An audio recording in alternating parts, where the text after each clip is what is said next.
Understanding how to balance your hormones is something I want every woman to know because our hormones really do drive the course of our lives. I can think of so many patients that have come in and suddenly are acting like different versions of themselves. They're crying a lot, they're anxious, they're having trouble sleeping, maybe they've gained a ton of weight, but whatever it is, it's making them feel and act like somebody that's simply not them. Well, it doesn't have to be that way, and the beauty of balancing your hormones naturally is that there's so much you can do and so much you do have control over when it comes to hormone balancing. And this, by the way, is a really Eastern way of thinking, right? They didn't go straight to the most aggressive sledgehammer approach to solving something. They really thought more about, well, how do I gently tweak the body? What is the body missing? Is there a state of depletion?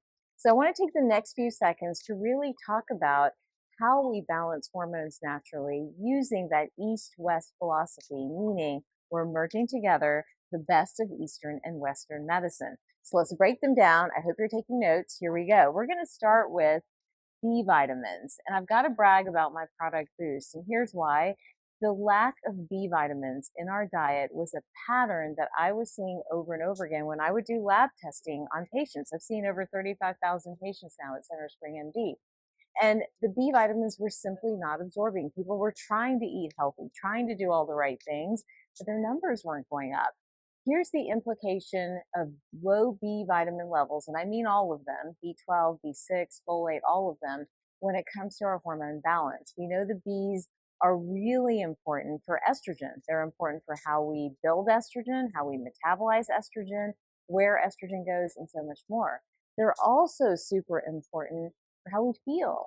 Things like serotonin and dopamine are really dependent on the B vitamins. When I was starting out in practice, I couldn't find a good B vitamin. It was a part of the story of Boost, is that I just wanted a formula that would balance women's hormones with the right combination of B vitamins.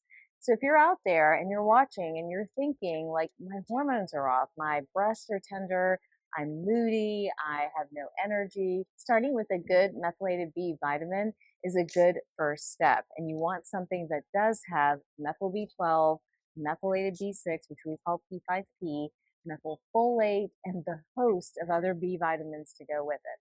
So B vitamins, critical to hormone balancing.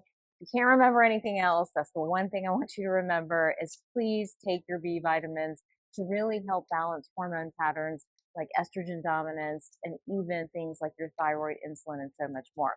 All right, let's move on. Sitting here is probably my next favorite. I've talked about this one a lot. Magnesium.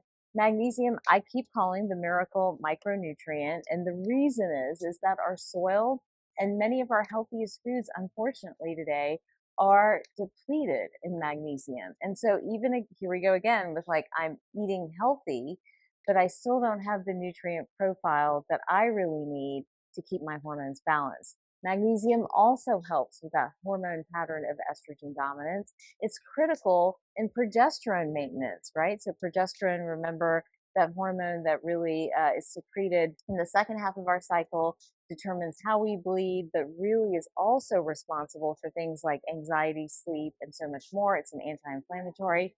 Magnesium actually helps with progesterone balance as well. It also helps with thyroid. So magnesium, 200 to 400 milligrams is what I've been telling patients forever at Center Spring MD. But this is one too, when we go to do lab testing, keeps coming up low over and over again. B vitamins, magnesium, I almost call them the bookends of hormone balance, and they in turn help to keep the rest of the hormones stable. All right, moving on from that, let's talk about vitamin D. This is a chronic deficiency, and it's actually a deficiency in women of color. That's right. All my Indian, Black, Hispanic patients come back over and over again with low levels of vitamin D. We see it in the Caucasian population as well. And there are some reasons for this. One of the reasons is that you're not absorbing vitamin D. Vitamin D is a fat soluble vitamin. So it needs some fat to be able, to be absorbed and used in the body the way it's supposed to be. Now, if you're not absorbing fat well, or you have gut issues, then a lot of times, even when you're taking vitamin D, it's not doing what it's supposed to do. So that's one reason. The second reason, everyone gets like super confident. They're like, I'm in the sun. Of course I have great levels of vitamin D. But unfortunately, that's not always true because we can't convert a significant amount of vitamin D through just sun exposure. And people of color have even more trouble with that. So taking vitamin D is really important because it maintains hormone balance. It helps with estrogen levels again. It helps with progesterone. It helps the immune system, and it also prevents depression and anxiety. So vitamin D is yet another one that I would add to my bookends of B vitamins and magnesium when we're thinking about nutrients that really make a difference, for overall hormone balance. All right, a couple more. Again, I don't want to overwhelm, right? I never want someone, by the way, coming in with like 20 different things they're taking, right? I've been in that position before. People have the bag and they dump the bag on the table and it's like bottle after bottle after bottle. And I'm swimming through supplements trying to help them figure out what to do. So that's why we're trying to keep this pretty tight. These are the things based on my experience that I've seen super helpful, super efficient, especially when we're talking about hormone balance. Let's talk about vitamin C for a second. Here's the story with vitamin C. Vitamin C is an antioxidant. We have seen now study after study connecting the role of antioxidants to this concept of really building hormone. Again, an Eastern medicine concept, right? They thought in terms of depletion and repletion. Vitamin C was really important in all the literature. If you look at Ayurveda and Chinese medicine and many of these Eastern systems of medicine, vitamin C was incredibly important for improving egg quality, improving hormone balance, providing the antioxidants for the hormones to do their thing, to circulate, go where they're supposed to go, and build somebody from the inside out. When there is a lack of vitamin C, we see declining fertility levels, we see declining egg quality, and we see a lot of issues with ovulation. So getting in adequate amounts of your antioxidants, in particular vitamin C, is very helpful in the conversation around hormones. In fact, in practice, we do something called a fertility drip.